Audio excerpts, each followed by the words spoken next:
সুপ্রিয় শিক্ষার্থীবৃন্দ, সবাইকে শুভেচ্ছা জানিয়ে আবারও একটা ক্লাস শুরু করতে যাচ্ছি।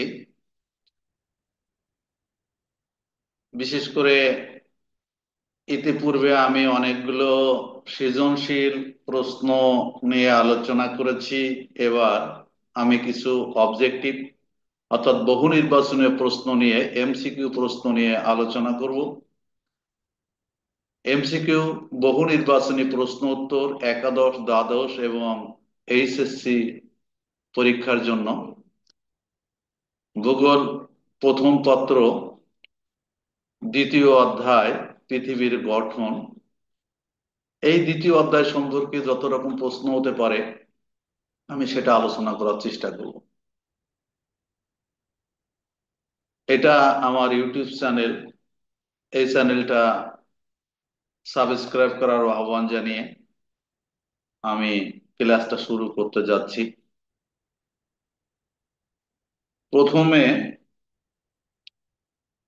যে প্রশ্নটা আছে সেই প্রশ্নটা কি আছে? প্রশ্নটা আছে, সৌরজগতের তৃতীয় নিকটতম গ্রহ কোনটি? এক নম্বর হচ্ছে সৌরজগতের তৃতীয় নিকটতম গ্রহ কোনটি? আমরা যেটা জানি বুধ, শুক্র, পৃথিবী, মঙ্গল, বৃহস্পতি, শনি, ইউরেনাস, নেপচুন, প্লুটো। তৃতীয় এইভাবে মনে রাখা যাবে। তাদের তৃতীয়টা পড়ে কোনটা? গ অর্থাৎ পৃথিবী। সৌরজগতের তৃতীয় নিকটতম গ্রহটি হচ্ছে পৃথিবী। সমুদ্র তলদেশের ভূত্বক কোন শিলায় গঠিত? এটা আমরা জানি যে ব্যাসল্ট জাতীয় শিলায় গঠিত, অর্থাৎ ক উত্তর। ব্যাসল্ট জাতীয় শিলায় গঠিত, ক উত্তর। আগ্নেয় শিলায়। পৃথিবীর কেন্দ্রের উত্তাপ কত ডিগ্রি সেন্টিগ্রেড? এটাও পৃথিবীর কেন্দ্রের তাপমাত্রা হচ্ছে 6000 ডিগ্রি সেলসিয়াস। 6000 ডিগ্রি সেন্টিগ্রেড বা 6000 ডিগ্রি সেলসিয়াস। তাহলে এটা তিনের ঘ নম্বর উত্তর। তরঙ্গ গতিবেগের উপর নির্ভর করে ভূত্বকের শিলাস্তরকে কয়টি ভাগে ভাগ করা যায়? এটা কয় ভাগে ভাগ করা যায়? সাধারণত ভূত্বকের ভূত্বকের শিলাস্তরকে অর্থাৎ এটা হচ্ছে উত্তর। অর্থাৎ এইটা হচ্ছে কয় নম্বর? 4 নম্বরের আহ খ নম্বর উত্তর। 3 ভাগে। 4-এর খ হচ্ছে 3 ভাগে অশ্বমণ্ডল, গুরুমণ্ডল, কেন্দ্রমণ্ডল এইভাবে ভাগ করা যায়। কেন্দ্রমণ্ডলের প্রধান উপাদান যেটাকে আমরা নিফেও বলে থাকি, নিকেল আর লোহা, অর্থাৎ ক উত্তর। পাশে ক উত্তর। এইভাবে তোমরা একটু পড়ার চেষ্টা করো, আমার ক্লাসগুলো দেখার চেষ্টা করো, তাহলে দেখবে যে প্রশ্নগুলোর উত্তর সব তোমার কণ্ঠস্থ হয়ে গেছে। যাই হোক, এরপরে আমরা 6 নম্বর যে প্রশ্নটা আছে সেটা একটু উত্তরে আসি। মোহরবিষিক বিযুক্তি রেখা কখন আবিষ্কৃত হয়? এগুলো অত্যন্ত একান্তই মনে রাখার বিষয়। 1909 সালে, অর্থাৎ খ নম্বর উত্তর।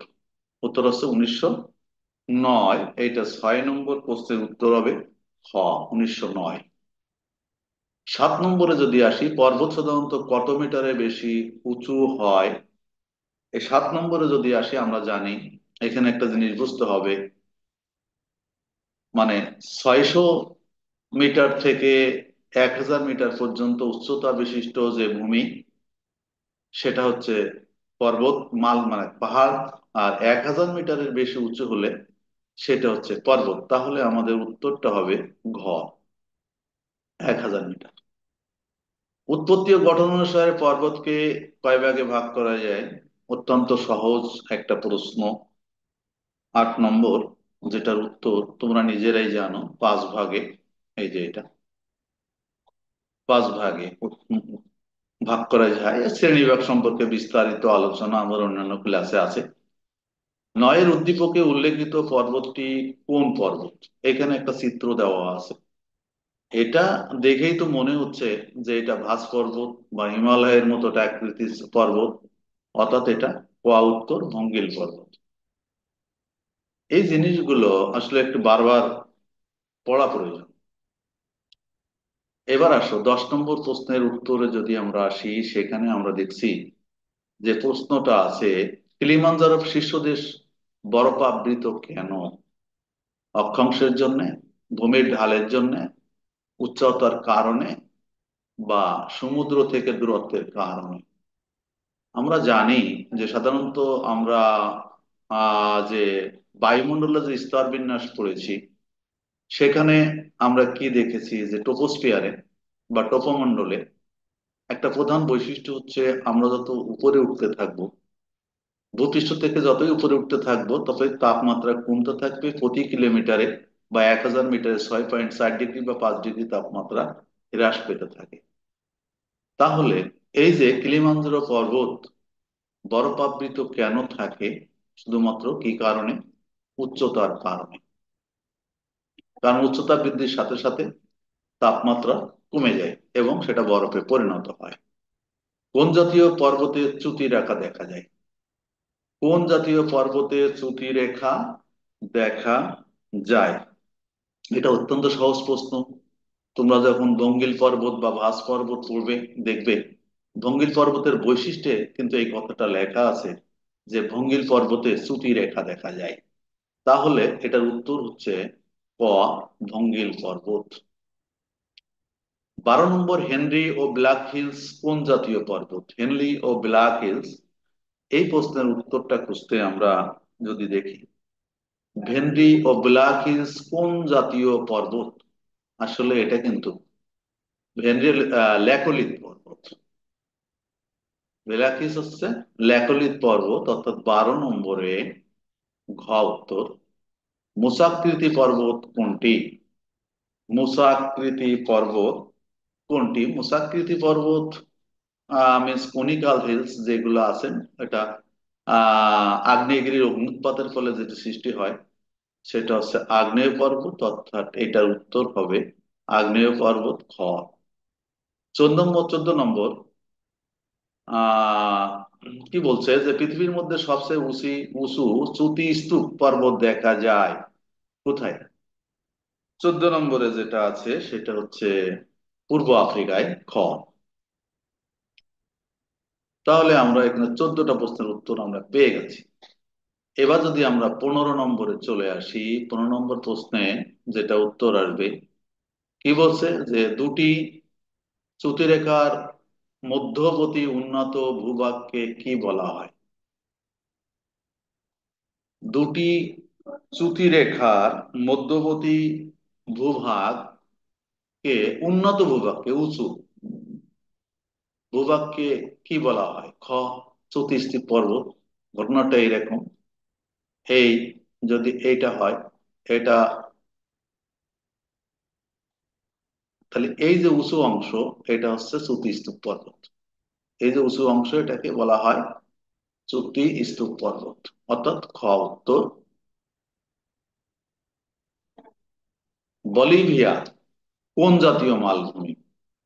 বলিভিয়া কোন জাতীয় মালভূমি? এগুলো মালভূমি পড়লে মালভূমির যে উদাহরণ আছে সেখানে দেখবা যে পর্বত বেষ্টিত মালভূমি। বলিভিয়া হচ্ছে পর্বত বেষ্টিত মালভূমি। কোনটি লাভা গঠিত মালভূমি? কোনটি হচ্ছে লাভা গঠিত মালভূমি?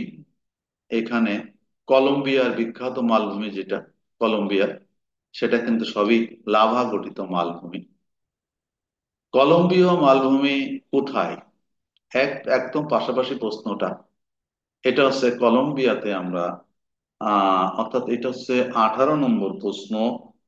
এটা দক্ষিণ আমেরিকাতে কলম্বিয়া।